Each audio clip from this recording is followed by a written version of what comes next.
Hey Fraser, I'm going to read you a story here called "Twas the Night Before Christmas." You can read along if you'd like. Stanley's making a lot of noise. "'Twas the night before Christmas. 'Twas the night before Christmas, and all through the house not a creature was stirring, not even a mouse. The stockings were hung by the chimney with care, in hopes that St. Nicholas soon would be there. The children were nestled all snug in their beds, while visions of sugar plums danced in their heads. And Mamma in her kerchief and I in my cap had just settled down for a long winter's nap. When out on the lawn there arose such a clatter, I sprang from the bed to see what was the matter. Away to the window I flew like a flash, tore open the shutters and threw up the sash. The moon on the breast of the new-fallen snow gave the luster of midday to objects below, when what to my wondering eyes should appear but a miniature sleigh and 8 tiny reindeer, with a little old driver so lively and quick, I knew in a moment it must be St. Nick.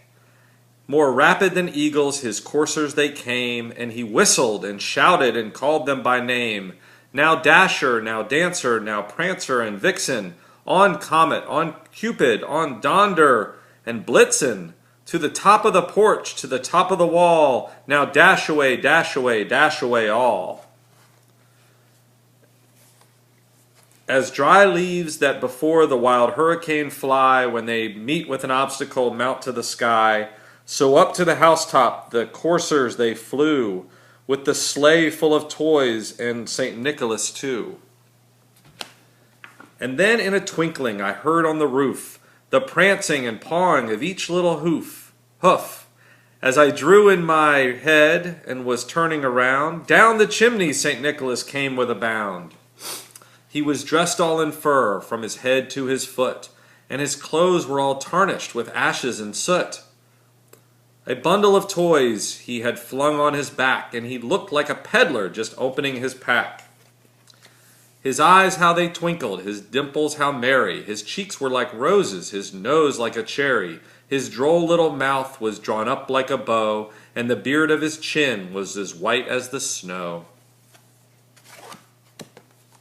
The stump of his pipe he held tight in his teeth, and the smoke it encircled his head like a wreath. He had a broad face and a little round belly that shook when he laughed like a bowl full of jelly.